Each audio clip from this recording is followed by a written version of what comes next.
qu'une vaginose bactérienne et qu'est-ce qu'une infection vaginale à levure? Alors, la vaginose bactérienne, c'est une infection vaginale, mais due à une bactérie. L'infection vaginale à levure, c'est une infection vaginale due à une levure. Alors, on fait la différence parce que la vaginose bactérienne, on fait la différence, c'est pour les personnes averties que ces différences existent parce que la bactérie et la levure ne sont pas pareilles.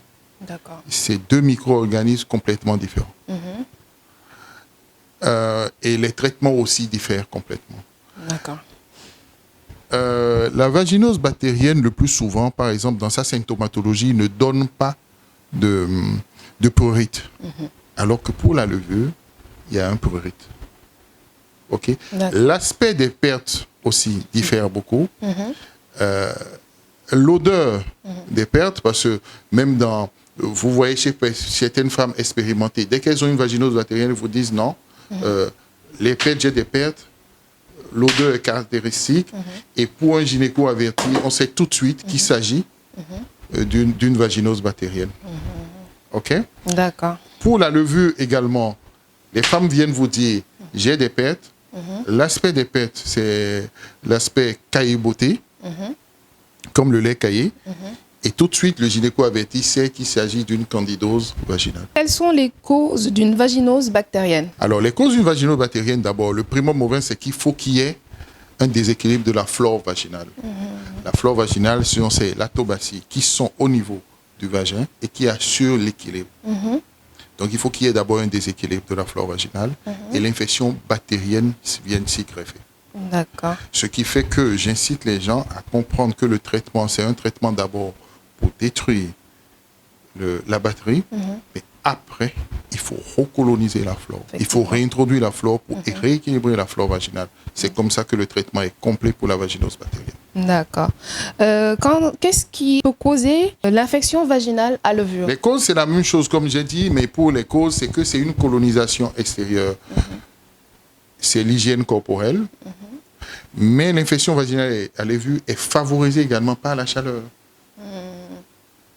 On retrouve souvent ça chez les femmes qui ne portent des sous-vêtements, par exemple, qui ne sont pas en coton synthétique, des sous-vêtements synthétiques, en période de chaleur.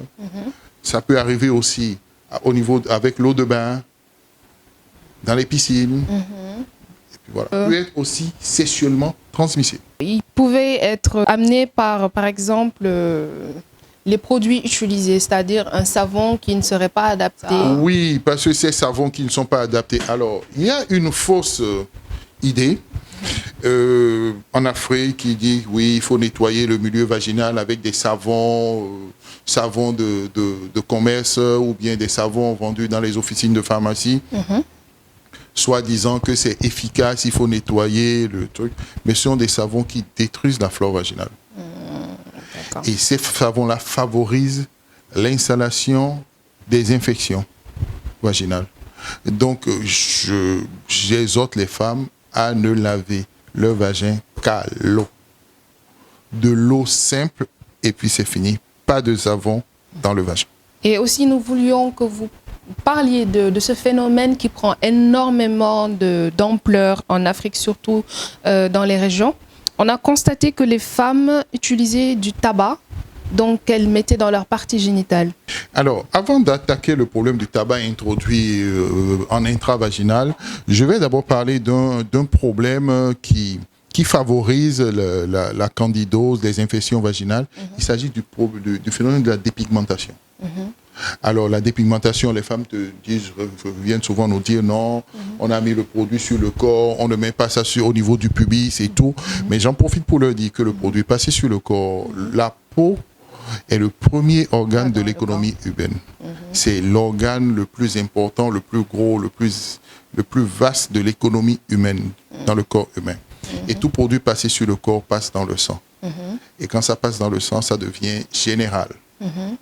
Et ça favorise les infections vaginales. Donc, je vois des femmes qui font le réssal, comme on dit chez nous au Sénégal, et qui reviennent avec des infections vaginales récurrentes. Le traitement, c'est vrai, c'est un traitement médicamenteux, mais ce sont des mesures hygiéno-diététiques. Ça veut dire qu'il faut arrêter des mesures hygiéniques, il faut arrêter la dépigmentation. D'accord. OK? C'est le premier point. Alors, je ne sais pas d'où est parti ce phénomène de tabac en intravaginal. J'ai lu dans la presse, des femmes même en témoigné. J'ai reçu une dame ici au cabinet qui en a témoigné. Et tout ce que j'ai pu lui dire, c'est que le tabac ne peut pas faire du bien en milieu vaginal. D'abord, c'est l'introduction d'un corps étranger, pas du tout hygiénique en milieu vaginal. Donc, on apporte des microbes dans ce milieu. Bonjour les infections. Qui plus est, je ne sais pas si vous avez déjà stocké du tabac. Vous avez mis du tabac, même dans un tissu vendu dans le commerce, un tissu blanc, vous conservez le tabac quelque temps dedans, vous voyez ce que ça donne sur le tissu. J'imagine ce que donne le séjour du tabac en milieu vaginal. Je ne sais pas, j'espère que bientôt, les cancérologues ne vont pas retrouver une recrudescence de cancer du col dû à ce tabac en milieu vaginal. Je crains fort que ça n'arrive bientôt. Donc, je déconseille fortement aux femmes l'introduction de tabac dans leur vagin. Quels sont également les risques à long terme encourus par les personnes qui ne traitent pas leur infection? Alors, le premier risque, ce que tout gynécologue vous dira, les IST, les infections vaginales, ça monte au niveau de l'utérus, ça atteint les trompes et ça cause une infertilité. Et c'est le risque le plus important, d'abord parce que l'infertilité, c'est un fléau social sous les tropiques. Une femme qui n'arrive pas à procréer, elle est bonne à rien, on griffe. Bonjour les problèmes. Donc les infections, il vaut mieux les traiter pour ne pas arriver jusqu'au niveau des... Donc certains disent que les antibiotiques peuvent amener un déséquilibre. Quel est votre point de vue? C'est sûr, les antibiotiques au niveau de la flore vaginale, l'antibiotique ne sélectionne pas forcément quelle bactérie il faut liquider. OK? D'accord. C'est sûr. Mais c'est pour ça que dans la stratégie thérapeutique, quand on met un antibiotique en milieu vaginal, il faut recoloniser. Donc il faut mettre un produit pour équilibrer. Après avoir utilisé l'antibiotique, il faut rééquilibrer la flore vaginale. Et tous les gynécos ont été formés pour, les sages-femmes ont été formés pour, donc le problème ne se pose pas réellement. Quelles sont les mesures préventives que les femmes peuvent adopter au quotidien pour éviter d'attraper ce genre d'infection? Alors, comme je le disais tantôt, les mesures préventives, ça va commencer par les mesures hygiéniques. Donc, c'est-à-dire les sous-vêtements propres, régulièrement lavés, désinfectés, repassés au fer chaud, en coton de préférence.